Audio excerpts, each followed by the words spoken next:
बिस्मिल्लाहिर्रहमानिर्रहीम। अस्सलाम वालेकुम। मेरा नाम सुफियाना तरन्नुम है और मैं मटिया महल विधानसभा से महिला विंग अध्यक्ष रही थी।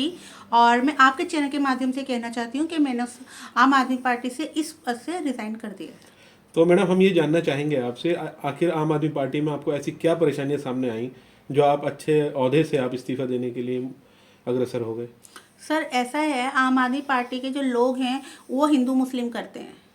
जो मेरे सामने आई अभी कुछ समय पहले, 1 महीने पहले, लास्ट मंथ ही की बात है कि श्री अरविंद केजरीवाल जी ने हमें एक टास्क दिया सुंदरकांड का। हम उस सुंदरकांड में महिला अध्यक्ष होने के नाते हमें इनविटेशन आया अपने जूनियर्स का, तो हम वहाँ उसमें शरीक हुए। उसमें शरीक होने के बाद वहाँ पे कोई वीडियो वगैरह वायरल हो गई वहाँ की। वो इमाम साहब के पास, उनके जो काउंसलर हैं राफिया माहिर, उनके फादर कि इमाम साहबों के पास ले जाकर कहते हैं देखो ये लड़कियाँ क्या, ये औरतें क्या कर रही हैं, हमारी औरतें। तो उन्होंने बाहर मार्केट में ये भी कहा कि ये इमाम साहबों ने हमें ये कहा है कि ये औरतें निकाह से बाहर हो चुकी हैं। तो ये अब बात बहुत ज़्यादा हो चुकी है। पहले भी वो इसी तरीके की बहुत सारी बातें करते रहे हैं हमारे खिलाफ। तो जो वीडियोस आप बता रहे हैं वायरल हुई, वो किस वजह से, किन लोगों ने वायरल कर दी?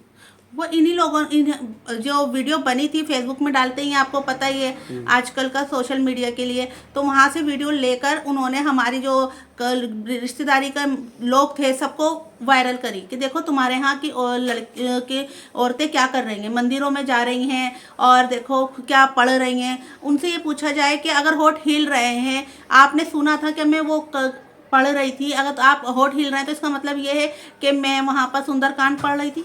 तो सिर्फ होठ हिलने की वजह से उन्होंने ये फतवा दे दिया कि आप निकाह से बाहर हाँ, हो गए। निकाह से बाहर हो गए क्योंकि इसके होठ हिल रहे हैं। तो अरविंद केजरीवाल से आपको क्या शिकायत है? अरविंद जी से मुझे कोई शिकायत नहीं है और सिर्फ इतना है कि अरविंद जी और उनके जो सीनियर लीडर हैं वो अपने जो कार्यकर्ता हैं उनका ध्यान नहीं रखते, उनका नहीं सुनते, वहाँ तक वो बात नहीं पहुँच पाती।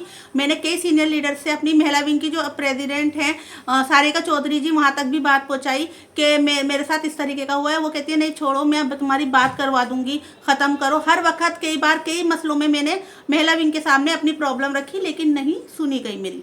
यही वजह है कि मैं अब इस पार्टी में काम करना नहीं चाहती।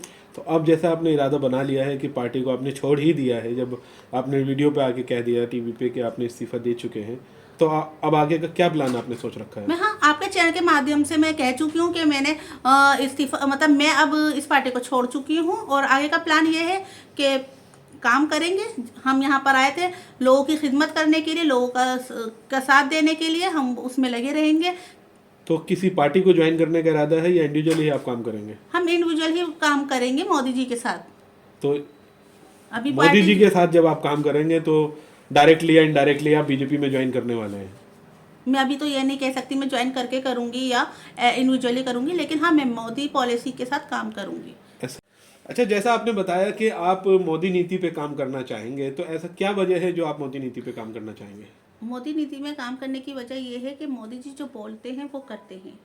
अगर उन्होंने मस्जिद तोड़ के अगर राम मंदिर बनाने का संकल्प लिया तो उन्होंने पूरा करा उसको। उन्होंने मंदिर बनाया, और मस्जिद ये नहीं कि मंदिर ही बनाया, उन्होंने मस्जिद के लिए भी जगह दी है, ठीक है। और इसके अलावा हम तलाक को लेकर, हम मुसलमानों के अंदर अवेयरनेस नहीं थी, उन्होंने उसके लिए अवेयर किया लोगों को कि 3 तलाक है क्या। लोग सोचते थे कि 3 बार तलाक कहने से तलाक हो जाती है, तो उसका पूरा क्लियर नहीं था लोगों के अंदर। लेकिन आज चाहे वो कोर्ट के माध्यम से या कैसे भी है, आज अवेयर है पब्लिक, मुसलमान खास करके, कि 3 तलाक का वजह क्या है, मतलब करते जैसे कि गांव देहातों के हाँ, अंदर होता था कि जी फोन पे किसी ने बोल दिया तो तलाक हो गई। लेकिन और इस्लाम में ऐसा है नहीं कि इस्लाम में तो भाई 3 महीने का वक्फा चाहिए तलाक के लिए, कि भाई 3 तलाक बोल देने से 3 तलाक नहीं होती है। कई चीज़ें ऐसी हैं जो मोदी जी की हमें अच्छी लगी, इस वजह से हम उन्हीं की नीति में काम करना चाहेंगे। और अगर हम ध्यान से देखें तो मोदी जी की नीति में कहीं हिंदू मुस्लिम नहीं होता,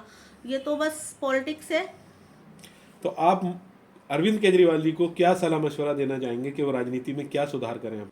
अपनी राजनीति के अंदर सबसे पहले सर, उन्होंने जब पहली बार चुनाव लड़ा था तो मुसलमानों के ही वोट से वो जीते थे।